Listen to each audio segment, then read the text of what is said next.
최근 나홀로 또는 가족들과 함께 캠핑을 즐기는 사람들이 늘어나면서 여러 가지 피해 사례들도 발생하고 있다고 하는데요. 자세한 내용 장기백 변호사와 함께 알아보도록 하겠습니다. 변호사님 어서 오십시오. 안녕하세요. 네, 반갑습니다.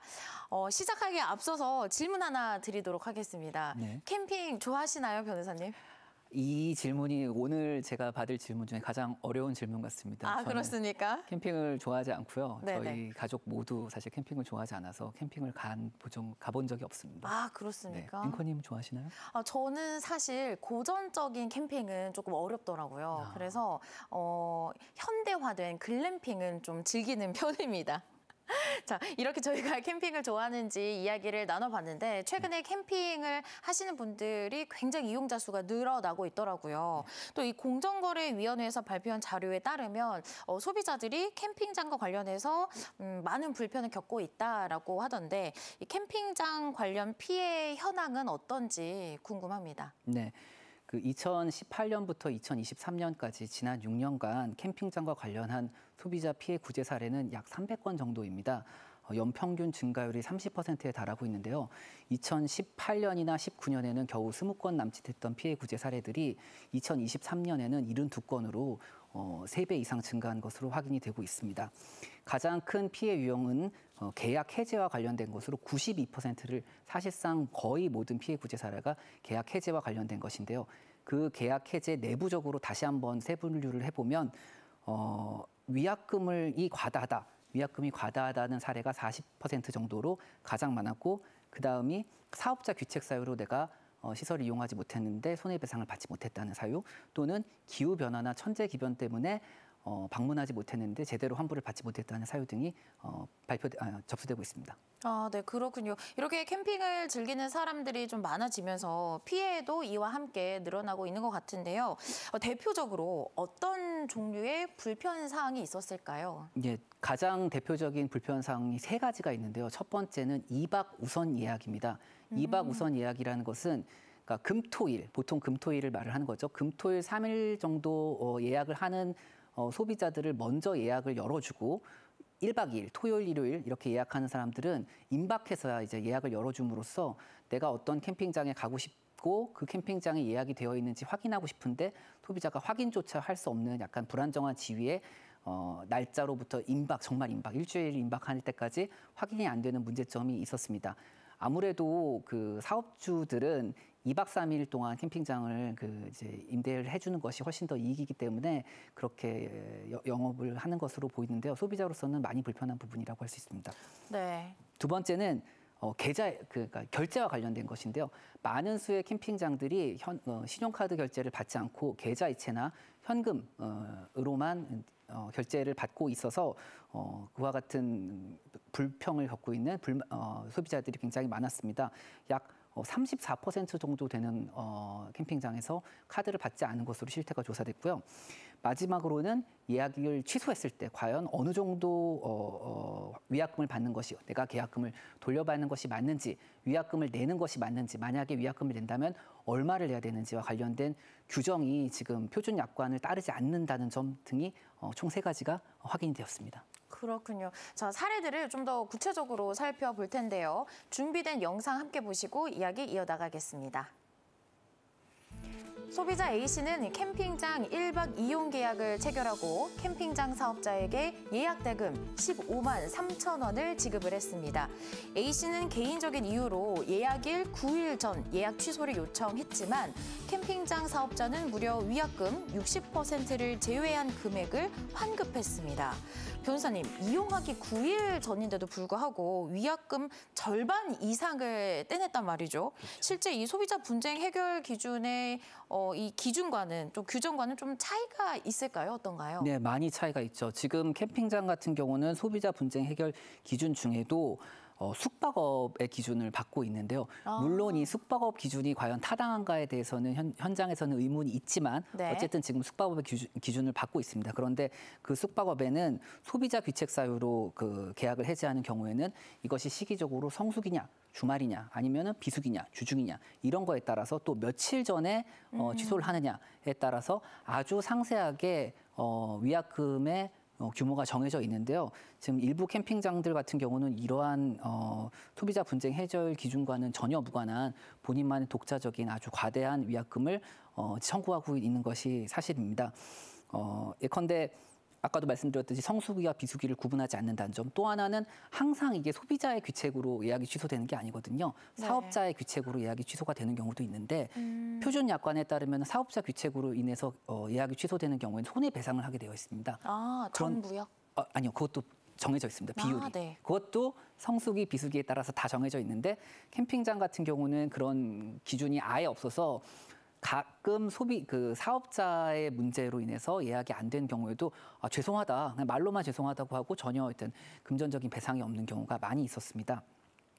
그리고 천재지변도 마찬가지인데요. 아까 처음에 오프닝에서 나왔던 것처럼 네, 천재지변이 났을 때 이것을 어떻게 대처하냐. 그것도 원래는 소비자 분쟁 해결 기준에 숙박업에 다 나와 있거든요. 하지만 내가 여기 홈페이지에 지금 써놨다. 나는 이렇게 분명히 얘기하지 않았냐. 이렇게 막무가내를 부리는 사업주들이 꽤나 있는 것으로 지금 확인이 되고 있습니다. 그래서 선생님, 그런데 아까 같은 경우에는 네. 어쩔 수 없는 상황이었잖아요. 비행기도 뜨지 않았고.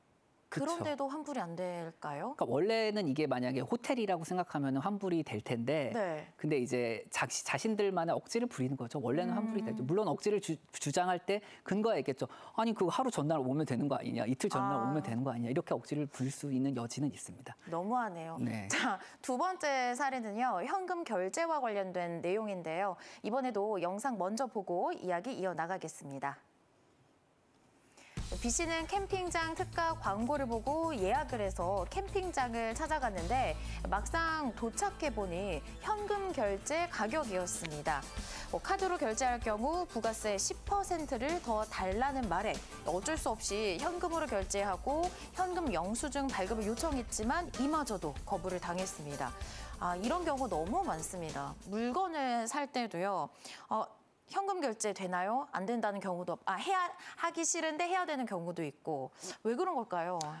일단은 해당 캠핑장뿐만 아니라 해당 사업장이 신용카드 가맹점인지 여부를 살펴봐야 됩니다. 만약에 신용카드 가맹점인 경우에는 현금을 내면 깎아주겠다, 혹은 신용카드를 결제하면 10%를 더 내야 된다라는 식으로 소비자에게 부가가치세를 전가하는 행위는 법에 의해서 처벌됩니다. 여신전문금융법에 의해서 1년 이하의 징역이나 1,000만 원 이하의 벌금에, 그러니까 이게 형사처벌되는 사안이라고 할 수 있는데요. 다만 일부 캠핑장들 같은 경우에는 우리 캠핑장이 이제 영업한 지 얼마 안 됐다. 이 영업한 지 1년이 되지 않은, 그러니까 신용카드 가맹점 의무가 되는 것은 전년도 기준 매출액이 2,400만 원이 넘어야 되기 때문에 신규 개장한 캠핑장들 같은 경우에는 현금만을 받겠다고 하더라도 소비자로서는 어떻게 할 수 있는 방법은 없는 상황입니다. 다만 이 네. 경우에도 현금을 내면서 현금 영수증 발급은 요구를 할 수가 있는데요. 현금 영수증을 발급을 해달라고 했는데 발급하지 않은 것도 당연히 당연히 그것도 신고가 가능한 영역이고요. 또 하나는 숙박업 같은 경우는 금액에 따라서 10만 원이 넘어가는 순간부터는 현금 영수증을 물어보는 게 아니라 현금 영수증 의무 발급 대상에 해당합니다. 무조건? 네, 무조건. 묻지 않아도 소비자가 발급을 해달라고 요청하지 않더라도 사업자가 현금 영수증을 발급을 해줘야 되는 사안입니다. 그렇군요. 자, 이런 소비자 피해뿐만 아니라 이 캠핑장 설치 등 다양한 임야훼손도 등장을 하고 있습니다. 임야훼손도 법적으로 처벌을 할 수 있다라고 하더라고요. 어떻습니까? 네, 너무나 당연히 사실은 그러니까 많은 분들이 착각하시는 게 내 땅을 왜 내 마음대로 못 쓰냐, 그렇게 생각하시는 경우들이 많이 네. 있어요. 근데 내가 갖고 있는 임야를 내 주차장으로 쓰는 것이 안 되냐, 이렇게 생각하실 수 있는데 잘못된 것이고요. 실제로 최근 경기도 특별사법경찰단에서 임야를 허가 없이 형지를 변경하고 또 불법 시설물을 설치하는 등 훼손한 사람들을 행위자들을 집단으로 이렇게 검거를 하였습니다. 그 검거된 훼손 임야 규모가 축구장 면적의 2배가 훨씬 넘는 정도 규모로 굉장한 사례들이 발견이 됐는데요. 불법 시설물을 설치한다든지, 불법 주차장을 조성한다든지, 농경지를 불법 조성한다든지, 또 벌채를 불법적으로 한다든지, 임야를 훼손하는 등의 여러 가지 다양한 사례들이 적발이 됐고요. 이러한 행위들은 산지관리법과 산림자원법 위반에 해당하게 됩니다. 여러 가지 정말 적발 사례가 있는데 일반적으로는 제가 아까 말씀드린 대로 본인의 땅을 본인 마음대로 사용해도 된다고 하는 착각 때문에 일어나는 경우가 대부분 있었습니다. 이런 경우에는 형사처벌뿐만 아니라 행정처분도 동시에 받게 되기 때문에 국민 여러분들 아주 신중한 주의가 필요하고요. 실제로 어떤 구역에 이게 이제 산지관리법에 따라서 특별히 관리되는 구역이면 5년 이하의 징역 또는 5천만 원 이하의 벌금, 그리고 그 정도까지는 아닌 경우에는 3년 이하의 징역, 3천만 원 이하의 벌금까지도 부과될 수 있는 중대한 사안이라고 할 수 있습니다. 네, 앞서 이야기한 내용들은 모두 캠핑장 운영자에게 이 규칙 사유가 있는 사례였는데, 자, 양심 없는 캠핑장 이용객들도 솔직히 많습니다. 네. 자, 이런 일명 불법 알박기라고 하더라고요. 이 불법 알박기 행위로 자연 환경을 훼손하고 있다라고 하는데 어떻습니까?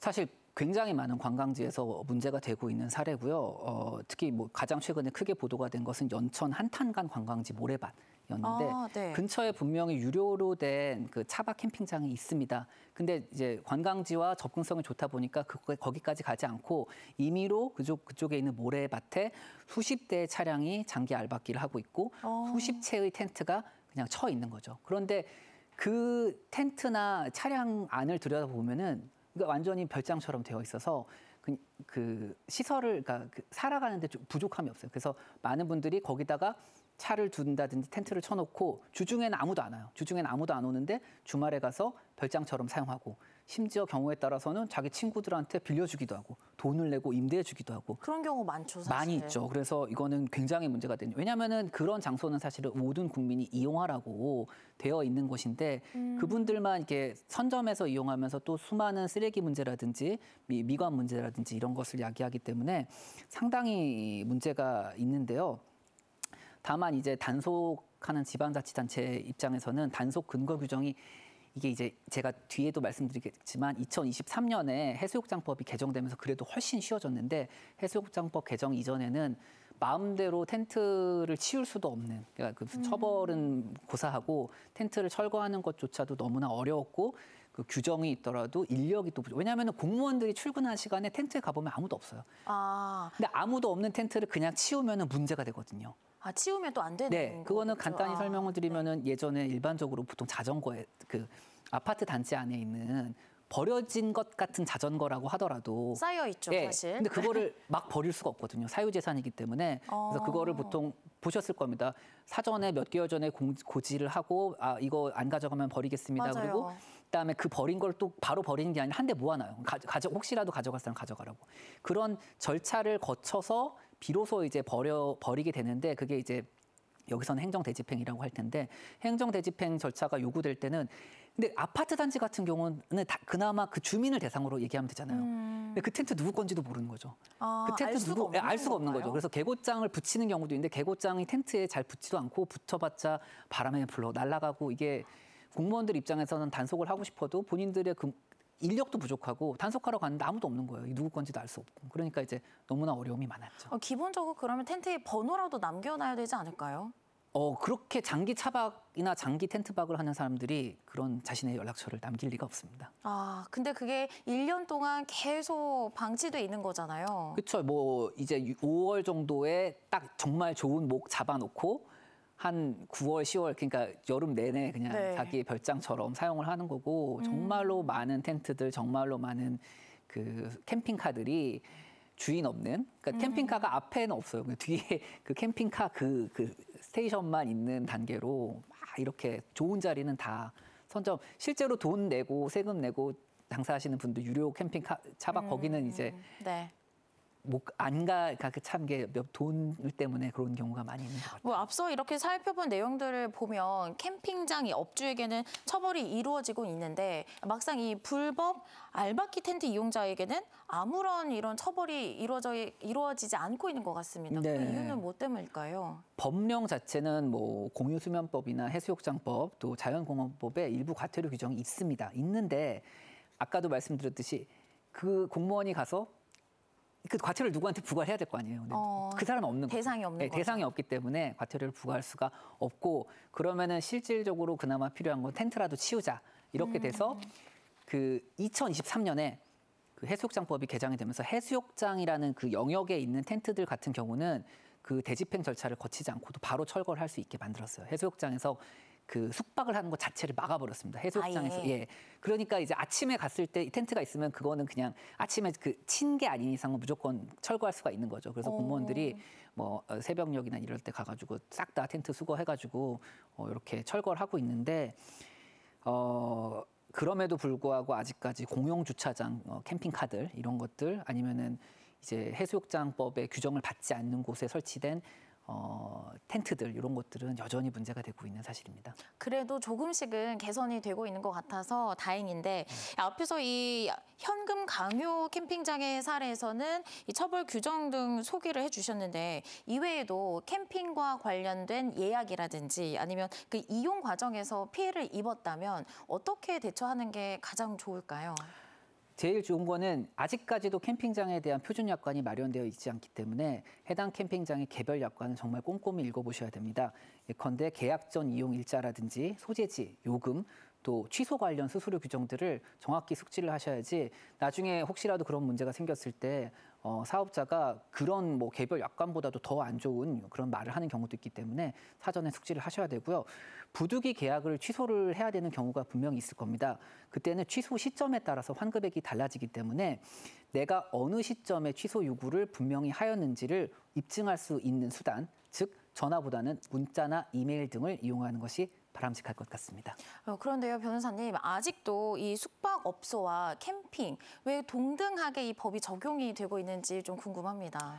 표준 약관을 마련하는 것은 사실은 업계 데이터들이 많이 쌓이고 업계 쪽에서 먼저 이제 우리가 이렇게 약관을 만들겠다라는 움직임이 있어야 되는데요. 아직까지 캠핑업이라는 것이 일반적인 숙박업에서 독립해서 자신들만의 어떤 약관을 만들 필요성을 못 느끼고 있어요. 아직은. 네, 그리고 사실 그런 거는 그쪽 입장에서는 만들 필요가 없죠. 자기들을 더 속질 수가 있기 때문에. 굳이? 네, 그래서 그거는 사실은 정부라든지 행정기관 쪽에서 먼저 조금 좀 동력을 걸어줘야 되지 않나 그렇게 생각을 하고 있습니다. 알겠습니다. 이렇게 캠핑을 즐기는 사람들이 많아지면서 주의해야 할 점도 많아지고 있는데요. 예약 시 또 이용 시 주의할 점 꼼꼼히 확인하셔서 안전한 캠핑 즐기시기를 바라겠습니다. 지금까지 장기백 변호사와 함께했습니다. 오늘 말씀 고맙습니다. 감사합니다.